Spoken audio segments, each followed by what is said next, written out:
Well, hello, this is Louis Diaz with the KHTS newsroom, and I am here with Congressman Mike Garcia. Mike, how you doing today? Hey, Louie, I'm doing great. Hey, thanks for having me again. I appreciate it. You're welcome. Well, thank you for coming on, and we understand you're on the East Coast, which actually has nicer weather than Santa Clarita for once, it sounds like. Yeah, I heard. I'm hearing you guys got hammered with the rain and winds there, so it's nice and clear. A little chilly out here, but can't complain. Yeah, well, it is what it is around this time of year, and we can't always have perfect weather. But thank you for coming Okay. on, and today we have some cool stuff we're going to talk about. One of the things that you've been working on lately is the National Defense Authorization Act, the NDAA. It was passed by the House last week, and now it's waiting to go to the Senate. Can you talk to us a little bit about what this act is and what is to come from it? Yeah, absolutely. So the NDAA, the National Defense Authorization Act, it's basically the way we pay for our military every year. This is a bill that comes through Congress. We authorize it first and appropriate the money in appropriations, and then the bill comes out as the NDAA. And this is where things like purchasing equipment, giving our troops pay raises, investing in bases, these are where all these decisions and investments are reflected. So this is a big deal. This is something that when I was running for office, I always talked about we need an NDAA and a defense budget that's over $750 billion. And when you look under from like 2010 to 2016, we saw NDAA budgets get down to about $650 billion. And this is when we were having some of our major readiness issues. We were falling behind China in technologies, and we were literally seeing planes fall out of the sky because they weren't able to invest in the maintenance and upgrades that they needed to keep these things flying. So this year our budget is at $768 billion, and this is a good, healthy investment in our military. And as you know, we've got some real threats out there in the form of China and Russia. And our military, for the last 20 years has been been ridden pretty hard, and the global war on terror has taken its toll on the personnel as well as the equipment. So this allows us to get a little healthier and get a little stronger, and there's some significant wins for Santa Clarita as well as the Antelope Valley and Simi Valley in here. Awesome. And what are some of those wins? Because when people think of a military funding for the military, they don't think locally. They don't think about that on a local level. So how is that benefiting the residents of the Santa Clarita Valley? Yeah, a lot of people don't realize this, but actually the biggest economic driver for California's 25th district, which is the Antelope Valley and then Santa Clarita and Simi Valley, the biggest economic industry driver is actually aerospace and defense. And then when you go up to, say, Palmdale, there's a place called Plant 42. This is where the newest stealth bomber is being developed and tested. This is where the F-35, the Joint Strike Fighter, is the back half of it is actually manufactured there. And then all of the supply chain, or at least a big chunk of the supply chain for these very big programs, actually reside in Santa Clarita. So when we see a booming economy in our city in Santa Clarita, it's actually in large part because of these DoD investments. And so the economic impacts are pretty significant. We have people that build rudder pedals, for instance, for the F-18, where we were just able to add 12 additional F-18s to the budget. We have folks that build canopies for, helicopters and the F-35 and the B-21 stealth bomber.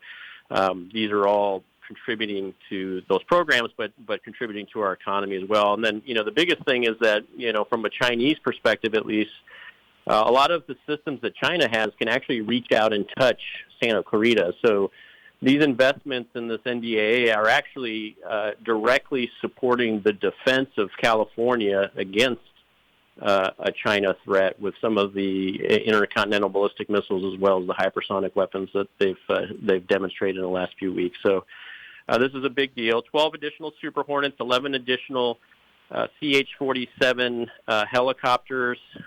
We've got full funding for the F-35 program, 30 Apache helicopters. There's a program called the U-2, which is the old reconnaissance plane from the 1960s, actually, that is still flying out in the Antelope Valley at Plant 42. That's got a lot of upgrade money, and then the stealth bomber that we talked about. The B-2 bomber is still being upgraded and tested out there. And then we've got a whole bunch of classified programs that add up to billions of dollars of revenue. But these classified programs, obviously, we can't talk about them, but they're also very critical to our nation's security. So very important tools and hardware that we're procuring in this bill. So I know this is an act that is close to your heart, being a former military pilot yourself. I want to break down some of these things because me personally, I don't know what these are, and a lot of our listeners probably don't. It looks like we have about 138 new aircraft that you just mentioned. The 12 Super Hornets, the Chinooks. I see here there's supposed to be around 85 F-35s that could be purchased if this passes, and the Apache helicopters. What are these aircraft used for? They all have a different reason for being out there, and they have different skills and different abilities to do different things. What are some of the main tasks these individual aircraft do on a daily basis for the military? Yeah, great question. And first of all, there's about that many aircraft, 150 to 200 every year that we either lose or we take out of service. So, these are actually replacing a lot of the aircraft either that we've lost or that we are retiring. And so this is something that we actually have to do on an annual basis. The helicopters can be used for logistics, lift, moving troops around. That's what the CH-47 helicopter does. This is the one that has the two blades on top. If you've ever seen that flying around, the local fire department now flies something similar to that. The Apache helicopters are more of an attack helicopter. These are the ones that are used in direct support of our troops on the ground.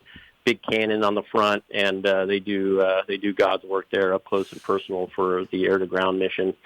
The F-35 and the F-18s are strike fighters, meaning they have the ability to be first-day strike aircraft in many scenarios, but they also are fighter aircraft, so they can drop bombs in the early days of a war, but they can also shoot missiles in an air-to-air mission, if that makes sense. And a lot of folks have seen that in movies like Top Gun. So that's what those aircraft do.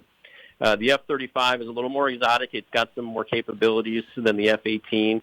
It's a newer aircraft, and it's a stealthier aircraft. So they complement each other very well, and both of them have heavy content being developed or being manufactured in our district. And then the U-2 is a straight-up spy plane. This is something that flies very high up into the atmosphere, stratosphere, and then takes pictures and has the potential to fly around the globe and do a lot of good reconnaissance. So these are very critical aircraft. Even though they're now close to 70 years old, we're still using them.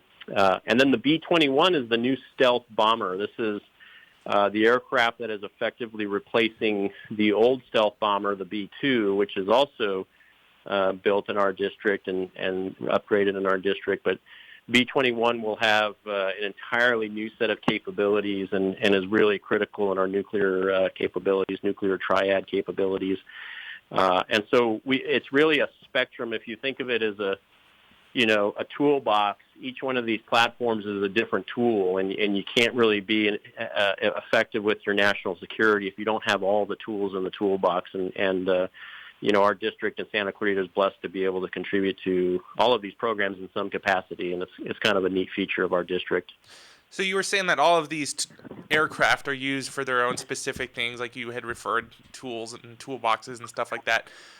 But am I understanding you correctly when you say the F-35 or the F-18, because they're able to shoot missiles and do air-to-air combat as well as drop bombs, are these probably one of the most versatile all-around aircraft you guys have and one of the most used ones that can be used in any position? Or are the other ones just as important as the F-35 and the F-18? Well, I think they're all just as important. And to be honest, we can't stay whole in the national security if we don't have, the drones, the UAVs, the B-21. But yeah, the most the most prolific platforms, if you will, the most versatile will be the strike fighters, the F-35, the F-18. The F-18 is the aircraft that I used to fly, and we would take off from an aircraft carrier, do in-flight refueling, be able to stay airborne for 8 to 10 hours, and fight our way in to a target area, then drop our ordnance, and then if needed, we would fight our way out in an air-to-air mission. So that's That's what the F-18 and F-35 are capable of doing. And then in the F-35's case, it's used by all the branches of the military. So the Air Force, the Marine Corps, as well as the Navy, all fly this F-35 or the Joint Strike Fighter, as it's called, because it's got a lot of commonality across all of the services. So, it's definitely a necessary tool. But you can't, if you've ever worked around the house when you needed that straight slot screwdriver, it may not be the most exotic tool in the world, but when you needed it and you didn't have it, you regretted it, right? So that's how important all of these programs are, and these do require us to fight to keep them alive and keep them fully funded. For anyone just joining us, this is Louis Diaz, one of the co-news directors here with KHTS Radio, and we're talking live on air with Congressman Mike Garcia, talking about the National Defense Authorization Act that is being passed through right now. It's headed to the Senate for approval. Mike, these aircraft, we have a bunch of different branches of the military that use aircraft, whether it be the Coast Guard, the Navy, the Air Force, and the Army, the Marines, and so on and so forth. Where are these different aircraft going to? What branches? Yeah, good question. So the stealth bomber, the B-21 that I talked about, is going to be going to the Air Force. The Super Hornets, the F-18, the 12 F-18s are going to be going to the U.S. Navy. The CH-47 helicopters and then the Apache helicopters go to the Army. And then the U-2 is used by the Air Force. And then the classified programs go to various customers, and we're not allowed to talk about them, but they're scattered about all of them. But so this is sort of an equal distribution of platforms, and this act is more than just airplanes. It's all hardware, ships, tanks, trucks, and most importantly the personnel. Right, you can have the best military equipment in the world, but if you don't have the best volunteer military personnel, the enlisted, the officers that serve in our branches, then you don't have a military at all. So this funds our military's pay, their benefits, their housing allowances, and any bonuses that they get for signing on, and keeps our people just as healthy as our equipment. And to be honest, Louis, this is a place where we need to do better. This year's bill has a 2.7% pay increase for our troops. There's a lot of politicians out there when they talk about this going, hey, we even got our troops a 2.7% pay raise. That's nothing, honestly. Most civilian counterparts are getting pay raises between 5 and 10%. With inflation as bad as it is right now, 2.7% is actually like a negative 5% in California, especially. And then we also have to remember that these guys are making the equivalent of anywhere from $10 to $12 an hour for base salary when they first joined the military. So, a 2.7% pay raise comes out to, maybe $150 a month more that they're going to be getting when they're not making very much money to begin with. So this is something that I've been championing to get larger base pay increases to our enlisted troops, especially our junior enlisted. But like I said, you can have the most exotic equipment in the world, but if you can't attract and then retain talent, especially within the enlisted ranks of our military, then we're in for some troubled waters. So we've got to invest in our people. And it's not just the service members who took the oath, it's also their family members, who are serving alongside and making those sacrifices with them. And they all suffer when we don't invest in them correctly. So is the military facing a shortage of personnel right now due to the lower pays? Are people willing to just go get another job and go to college instead of going to military like they did before because of these lower pay rates? Is that becoming an issue yet? Absolutely. And we do incentivize people to go to the military with things like the GI Bill, or we will pay for their college while they're in. And after they get out, right? But yes, the problem is for what we need to do right now, we need a lot more people. And even if we can get the amount of people that we need to join the military voluntarily, it's tough to keep them on the books, right? And it's one of these things where if you're facing 3 or 4 deployments over a 5-year period, and you're making, $35,000 a year, and someone in your hometown is offering you a job for $75,000, you get to come home every night. Mm-hmm. It's tough to compete with that. And most of these folks don't do it for the pay, right? They're doing it because they want to serve their country, and they truly are patriots. but we can make it a little bit easier for them and help them maybe stay in 7 years rather than staying in 3 or 4 years.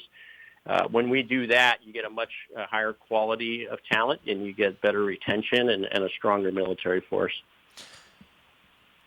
Thank you. Yeah, and on that note, on a little lighter note here, we're going to shift gears. With it being the holidays right now, you were actually just in Santa Clarita helping out some of the families that are getting ready for the holiday, and you were giving out, we reported on this yesterday on hometownstation.com that you handed out almost 200 toys to different families in the Santa Clarita Valley this weekend. If you want to talk to us a little bit about what you did this weekend. Yeah, what a treat. We do a different charity event on the campaign side every month. We call them Saturdays of Service. It's run by my volunteers, and they do everything for it. I get to join them when I'm in town. And this last Saturday, we were supporting an organization called Fostering Unity. And this is an organization that's meant to be a support group for foster parents and caregivers who are taking care of these kids and giving them a home. And it was kind of cool. It was out in Acton in this beautiful home up in the hills. They brought in a whole bunch of real snow that they shot on the ground, so the kids loved it. My wonderful volunteers brought in close to 200 gifts to donate. And I'm just, so proud of my team on the campaign side, and just so humbled to be a part of this movement. And to see these kids' faces light up when they got these gifts, to see the parents just so thankful that they actually, can give wrapped gifts to their kids and give them something to look forward to. And Dorothy out there at Fostering Unity, she's a saint, and she's a caregiver herself. And we were just so blessed to be able to participate with her in that event. And one of the highlights of the year for sure in terms of our charity and Saturdays of Service. That's great. Well, thanks, Mike, for coming on again. This has been Louis Diaz with the KHTS Newsroom talking with Congressman Mike Garcia. Mike, thank you again so much for coming on to the show and talking to us a little bit about what you're doing out there in Washington and fighting for the military and keeping our country safe out there. So thank you, and Merry Christmas to you and your family. Merry Christmas, Louis. Thanks for everything you're doing, too. Be safe. You Take too. care. Thank you.